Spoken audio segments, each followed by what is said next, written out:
Don't make it about you and your trauma and what happened to you and how people were so mean to you. Y'all need to stop. You know why? Because you're rich. You won. But you continue to make yourselves look like the underdogs, like the victims, when you're not.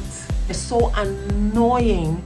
You guys really need to rethink your strategy because this is not working. I stand by everything I said in the last video. All the things that I said, all the observations I made about how I felt they were going about this media tour of trying to explain themselves by complaining, I stand by that. I still believe that it was misguided. But the main apology that I have for Meghan was because of this observation that I made. Take a look. She made the comment that she had never been treated as a black woman until she married Harry. I know what she meant. I know what Meghan meant when she said that. She didn't mean it as an insult. But to a lot of black people, to a lot of black women, it was kind of like a slap in the face, because what it sounded like is that she was saying, I hate that they see me as a black woman now. That's what black women heard. That's what black women heard. And black women have been her number one defenders. And when they heard that, it was like, there she is. There it is, another one of these light-skinned girls who pretend to be our friend. But now we see how they really feel about us. They're like, yeah, I'll be your friend, but I don't want to be you. Gosh, who wants to be you? And it's unfortunate, Meghan. You should have known better. I made those comments in response to what she said about being treated as a black woman, because I had been seeing videos and seeing comments of other black women who felt some type of way about what Meghan said. I felt that I needed to somehow add context to what they were feeling, because I sort of understood where they were coming from. However, after watching the first half of the Harry and Meghan docu-series, I have come to the conclusion that she had every right to express how she felt regarding how she was treated. It was her right. That was the truth that she experienced, and she was just being very honest and open to the difference in treatment that she had experienced. And so I apologize for trying to suggest that Meghan should have kept her feelings to herself to spare the feelings of others. Now, I want to delve into the Harry and Meghan docu-series. I've only watched the first half, which is the first 3 episodes. The last 3 episodes, I believe they dropped last night, and I'm going to be watching them throughout this weekend, and maybe I'll do a follow-up if I feel like I have to give any more information. When I first saw the trailer, I thought to myself, no, not this again. Not them complaining again. Yes, you told us already. They did you wrong. The media was trash. The family didn't protect you. We've been through this already. But when I actually sat down and saw the first 3 episodes, I realized, no, this is a part of the story that they haven't told before. The part of the story where they tell us about how they met, how they fell in love, how Meghan really wasn't this person that was obsessed with the royals, because there's actual footage of her not really knowing which one of the princes to choose from, whether Harry or William, which one is better. It is clear that, of course, she knew who they were, but she wasn't obsessed the way the media tried to paint it afterwards, and we're going to touch on that later, on her crazy, ridiculous half-sister. But I found it so fascinating that we got to see a glimpse of their lives before they met and fell in love and started this journey that launched 1,000 headlines and ruptured the royal family. First of all, I loved when Meghan told the story of their first date. The fact that Harry was late and she was there sitting. And when she voiced this in front of him, while they were being interviewed, and she said, I'm not interested in being in a relationship with a man who's arrogant enough, who thinks I'm gonna sit there and wait for him. I love that.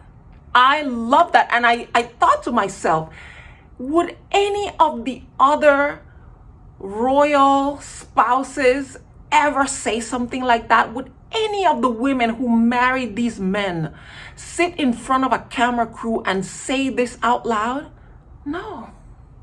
They could never, they would never show that sense of individuality and self-respect. And it was in that moment, at the very beginning of this series, that I realized the bottom line in this whole saga is that Meghan Markle would never fit into that family.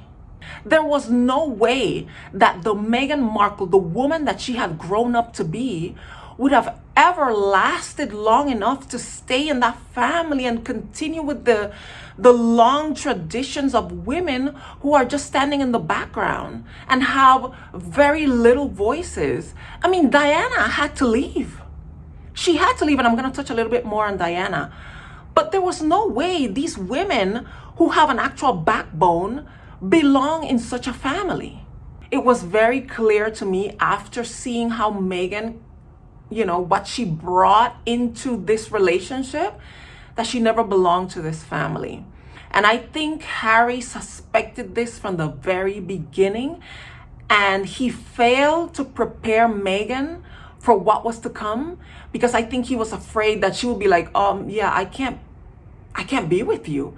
If I can't be myself, I can't be with you. Because think about it. One of the things that she mentioned in the documentary is that, or I think it was Harry who said it, that her just bringing up, when they were interviewing her about, what do you think for women's voices? What do you think the new 21st century means?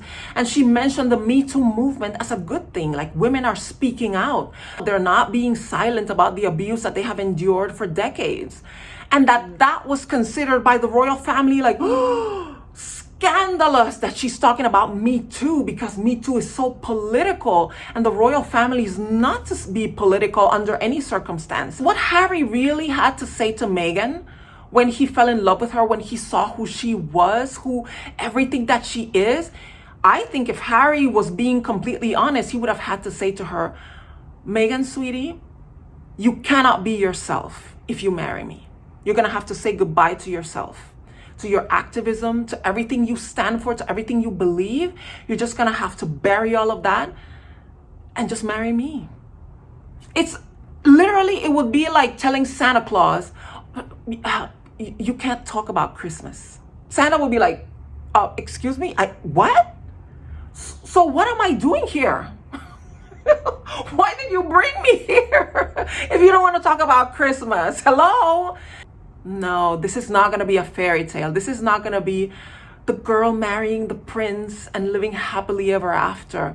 No, this is going to be the woman, the independent activist, the career woman, the friend, the daughter, the I want to dance like nobody's watching kind of girl, having to drown and having a mannequin be put in her place. Would Meghan have taken that deal? I doubt it. As much as she liked him, if he had said that to her very early on, before her feelings for him developed as deeply as they are now, as his wife and the mother of his children, I think she would have passed, because she never belonged into the royal family. And I don't think she would have been like, okay, bet, let's get married and then let's leave and destroy your family. She wouldn't have wanted that. She would have said, you know what, this is your family. You need to stick to your folks. I'm going to stick to what I know. Let's be friends. And Harry didn't want that. Another thing that I learned while watching this is how terrifying it can be to be pursued by a rabid, out of control, no boundaries having media. I was watching some of the footage of them in the car, and they were looking around. Are they following us? Are they coming? And I'm thinking to myself, You're public figures. Of course they're gonna follow you. They just wanna take your picture. They don't wanna shoot you. They're not trying to kill you. They don't wanna kidnap you. They just wanna take your picture. So just live with it. What's the big deal?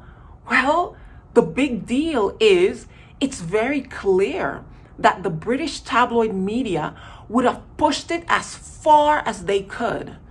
Remember, 25 years ago, Diana was killed by being pursued by the tabloid photographers.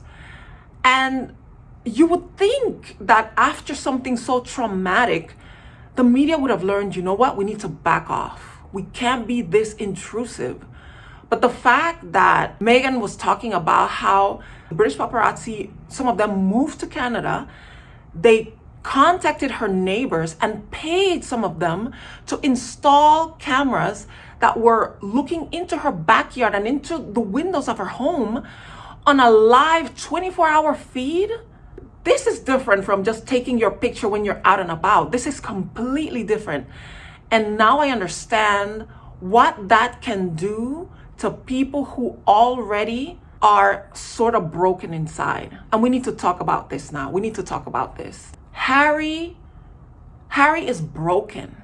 And I think he's in therapy now, but I think it's going to take a long time for that man to be put back together. I was watching him, I was looking at his interviews, I was looking into his eyes, and I see trauma. That man hasn't healed from losing his mom. And as much as I love Lady Diana, I believe that she was neurotic. She was a very neurotic person. And Harry, growing up, watching his mom very closely, go through the panic of having these horrible paparazzi hounding her like an animal, not giving her any space, getting in her face. I mean, there was a footage of Diana trying to walk through an airport with a tennis racket, trying to cover her face, and the paparazzi trying to slap the thing out of her hand. I mean, this would be terrifying to a person like me who's not used to this kind of a thing. If it happened to me one time, imagine if this is your life. I truly believe that Diana's mental health declined significantly, and Harry, being a little boy, watching his mom deteriorate in front of his eyes because of the paparazzi, and then ultimately losing her life as a result of the paparazzi. Of course the man is terrified. He is terrified, and I believe that panic that he was under every time the paparazzi was around, he kind of infused that panic into Meghan. And then when the press started becoming more and more negative towards her and attacking her and hounding her, that on top of Harry's neurosis and the whirlwind what was happening, and the fact that the royal family refused to protect her. I get it now. I understand. I guess you would consider Harry to be the black sheep of the family. I remember something Oprah said. She said, the person that is considered the black sheep of the family is really the member of the family that is emotionally open, is the person that is feeling all the feelings from the other members of the family, the feelings that they don't want to talk about, the feelings that they want to pretend that they're not feeling. The black sheep is the most sensitive one. It's almost like an antenna, and they pick up all the signals from everywhere, and it's overwhelming for them, because they are living in their own reality, because nobody around them is willing to acknowledge the reality. So they're kind of sitting in the middle thinking, wait, am I the only one seeing this? Am I the only one feeling this? And because it's so overwhelming, and because they don't seem to get that support, because it seems like nobody really wants to acknowledge their feelings or anybody's feelings, they tend to manifest in what we assume is rebellion. You know, we saw Harry going through what he went through. You know, he was kind of the wild child in high school, and in college he wore that famous Nazi uniform as a Halloween costume, and He was just acting out the feelings that he was holding on to. Can you imagine losing your mom and not being able to cry at her funeral? I mean, I cannot even begin to imagine. As an adult, I can't imagine what that would be. But as a child, being told, no, you have to walk behind her coffin, and when you're passing the mourners, you have to console them. You, the child who lost the parent, has to watch other people crying about your mom's death, but you can't cry. Oh, no, no, no. You have to be strong. That stiff upper lip, you got to make sure nobody sees you quivering. You have to be that strong present, and you got to hold their hand and comfort them in their grief while ignoring your own. What does that do to a person? When the royal family released a statement talking about how the media has been so unfair, this was at the very beginning of their relationship. The statement that was released by the family, I assumed the statement saying, hey, you guys are crossing the line, these racial undertones, this is not okay. Everybody thought like, wow, the royal family, they really have her back. Well, in this documentary, it turns out that it was Harry who put out that statement. It wasn't the family. The family, I guess, allowed him to put it out, but it was Harry and his press people who put the statement together to defend Meghan. So the family from the very beginning never had her back, never protected her. And when you combine all these things together, yes, of course, she's going to come out of this bitter and angry and desperately wanting to explain her side of the story. Also, Harry understands that the media is extremely powerful in swaying public opinion. If you look at how the British public has become sour against Harry and Meghan, even though at the very beginning they were very much in their corner, it just goes to show how the media has tainted the public's opinion of these two people. And they have been almost like swimming against the current, trying to say, no, we're not these people that they're saying we are. We're not these horrible people. We actually have been the victim of a smear campaign by the British tabloid media, because we did not kiss the ring, because we did not bow down, because we said, this is not okay, you cannot do this. So they have to constantly be pushing back and defending themselves. But when they do that, they come across as whining and complaining and snowflakey, like they can't take it like the others. Well, the others aren't taking it like they are.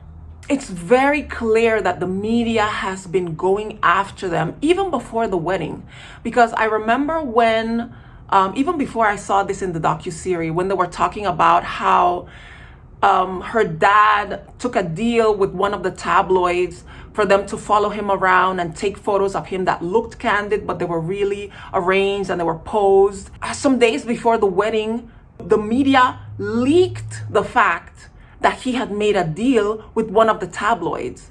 That information never leaks. That is information that always stays privy, because the media outlets want to be able to continue to make these deals with people and not embarrass them. And if they start outing people, oh, this person, we paid this person for those photos and this person gave us access, eventually people are not going to want to do those deals because they're not going to want to be embarrassed. The fact that they made an exception with Meghan's dad shows that it was all done to hurt Meghan, to embarrass her. So they've been after her from the very beginning. Can you blame her for wanting to expose this? Can you blame Harry for wanting to expose them? You can't blame these people. So no, I will not judge Harry and Meghan moving forward. I don't care how many times they talk about this. Yeah, it can be cumbersome, but they have earned the right to complain because they have been put through the ringer, and we have to recognize that. So yeah, they're gonna talk about it. Deal with it or turn it off, ignore them. But is the Daily Mail ignoring them?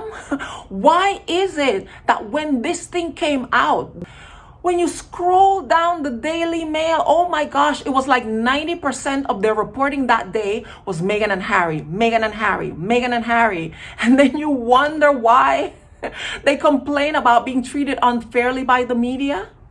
And that goes to the heart of people saying, why are they doing all of this? Why are they talking about it? Well, let's talk about it. Let's talk about why the podcast and the docu-series and the book and the interview. You have to understand, and I mentioned this in the video that I did last time, when Harry and Meghan left the royal family, they were pretty much ostracized, and they were told, we are not even going to provide you with the basic security that you need as royals. We will not protect you. They did not protect them. They removed their royal bodyguards, and they allowed the media to go ahead and dox them and release to the public where they were staying, knowing very well that Meghan had so many death threats against her because she was seen as the person who pulled Harry away from the family, when Harry has said more than once that it was his decision to pull his family away from the circus of the royal family. But people will continue to blame her, and they will continue to refer it as Megxit, as if she was the one who was at the forefront of that decision. So Meghan and Harry were in a desperate situation where they needed to be able to pay for security out of their own pockets. And to do that, you take all the offers that are being thrown at you. You take all the interviews, and you take the book, and you take the podcast deal, and you take the Netflix deal, because security is expensive. They can't just hire some bouncer from a club. They need to get somebody who is trained in international security, and they know the different protocols, and they, these aren't cheap security. They're going to be paying anywhere between six figures to maybe millions of dollars a month in security for themselves and their children forever. So yes, they need to take all the deals that they could. And all these deals were offering all this money because they all want to hear the story. What happened? Tell us what happened. And of course, when they took all these deals and they did all these interviews and they filmed the docu-series and he wrote the book, it was all happening at the same time. So even though it seems like they keep telling the same story over and over again, it all happened in a very concentrated period of time. It's just coming out in different times. There is public interest for this. And as much as people want to say, oh, we don't want to hear it, but you keep hearing it. You keep tuning in. You keep clicking the stories on the Daily Mail about Meghan and Harry. That's why they're so popular on that site. Because that site, at the end of the day, however they feel about them, they're there to make money. And money is measured in clicks. And the more people click, the more, they're going to put those stories. When you look at the number of comments under each story, you see that when it's a story of Meghan and Harry, it's thousands of comments. Of course, most of them negative, because there's a lot of bots and there's a lot of royalists who flock to these sites because they know they're going to be critical about them. So they flock to these sites to hear them talk crap about them, and they're going to comment. But when you have stories about Kate and William, crickets. Nobody cares. Nobody cares. So the media is going to continue to report on what sells. And Harry and Meghan, despite what everybody says, they sell because everybody wants to know. Whether you love them or you hate them, we're all watching. And to their advantage, it makes them all that money that they need to mostly pay for the security they need to stay alive. I think it was very important that we saw her life, Meghan's life, before she married into the royal family. People are saying, oh, she just wanted to be a part of this family because she loved the spotlight. She had the spotlight. She was an activist before all of this. She had all the money in the world. She was a millionaire before she met him. Yeah, being married into the royal family gives you even more money, but she wasn't broke. She wasn't hungry. She wasn't lacking for anything. She had a beautiful life in Canada with her little dog and her activism and her events and her friends. And it was a lovely life that got ruined by marrying the love of her life. Understand this. She lost more than she gained by being married to this man. And for the rest of her life, she's going to have a target on her back. There's going to be people who want to murder her. There's going to be people who want to destroy her reputation because she's with the man that she loves. I think it was important for us to see her relationship with her niece. Her niece, who is the daughter of her crazy half-sister. I'm going to leave it at that. She's a horrible person. The half-sister, the dad, and I so believed Meghan when she said, you know what, I think the media was disappointed that it wasn't my mother's side of the family that acted out, and it was my dad's side of the family. We haven't heard from Doria's side. Doria has kept it classy. She has remained respectful. She has been quiet. Her family, we haven't even seen them. But it's the other side that brought the ghetto into the circus. And I think the British media was a little disappointed because they really wanted that headline to say, well, this is what happened when you bring those people into the royal family. And isn't what's his name? Her dad, Thomas Markle, isn't he like related to the royals by several strands of his DNA? But didn't they trace his DNA into the royal family? So it's the royal side of Meghan's family that brought the ghetto to the circus. Figures. So that is my conclusion on my mini review of the first part of Harry and Meghan. Like I said, the second half was released, I believe, last night. And I'm going to be watching it, and I think I'll talk to you more about that. I believe that in this second half, they're going to delve into the back deals that were made between the royal family and the media, and it's not going to be pretty. Oh, the royalists are going to lose their minds. But we need to know. I want to know. We need to know exactly what went on. And people are already speaking about this.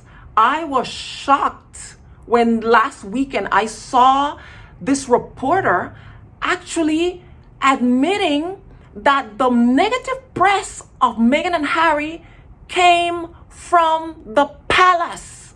Watch this. Remember, the purpose of the PR office at the royal family is to keep the royals in the press all the time. So you have to remember, when I work in newsrooms, it's a fact that every anti-Harry and Meghan story comes from Kensington Palace. But why haven't... And if it comes from Kensington Palace, right, why are they briefing against their own grand... Well, okay, that's a very... The idea... Why are there never any... Well, I think that's fascinating. ...about Prince William? Well, William and Kate involved in briefing against them originally, I don't know. That's a good point. But it's all coming out. It's all coming out. It's going to come out. It had to come out. Everything that happens in the dark will eventually come out to the light. And the people who love the royal family and all the royalists and all the racist people out there, they're still going to back the royal family. They don't care about this. They don't care about the stuff that's coming out in this documentary. Yeah, the Daily Mail doesn't want to touch on the fact that the British government has been paying reparations to the slave owners and the descendants of the slave owners for taking their slaves away from them and giving them freedom. Until 2015, they were paying those reparations. They haven't touched on that. That came out in the documentary. But the Daily Mail doesn't cover that stuff. The royalists, and what's his name? This dude, this disgusting person. I don't even remember his name. He hasn't touched on that. The racist people don't want to talk about that. Let's not talk about that part. But they want to talk about, oh, they're complaining, oh, they're criticizing the family. It has to come out. Bring it on. We want to hear more. Yeah, I'm here for it. I'm here for it. Anyways, thank you so much for watching this video. If you'd like to see more of my opinion on other things, please subscribe to my channel. Leave a like if you agree with me. If you disagree with me, and I know a lot of you are going to disagree with me, leave your comments below. Let's talk about it. Be respectful. But yeah, I want to know what you know. I want to know how you can, after hearing all these things, not just coming from Harry and Meghan, but from third parties about what has been going on behind the scenes with the press attacking them. I want to know how you can still defend this, how you can be a decent human being and blame Harry and Meghan and defend the royal family and defend the British press. Please, maybe I'm missing something. I would like to know. Let me know. Let me know. Okay? Thank you so much for watching, and I will see you in the next video. Bye.